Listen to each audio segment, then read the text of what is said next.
Good day mga ka-farmers. So ngayon nga guys is gumagawa tayo ng farrowing pen. Isa pang farrowing pen guys para sa isa nating inahin. So bale ito guys is gawa lang siya sa kabilya guys. Ito lang po yung bakal natin muna na binili para makatipid tayo guys. Ito guys kabuuang gastos natin is nasa 1,050 lang po ito guys.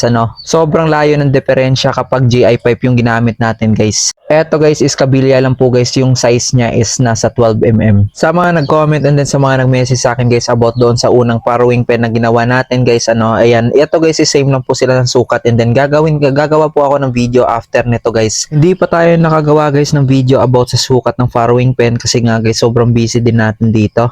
Pero after na natin magawa to guys is automatic guys gagawa na din tayo ng video sa sukat. Kaya kung meron kayong tanong guys, ayan i-follow nyo lang ako sa blue up natin guys kasi doon lagi tayo nakatambay. And doon ako lagi guys nag-upload ng mga video.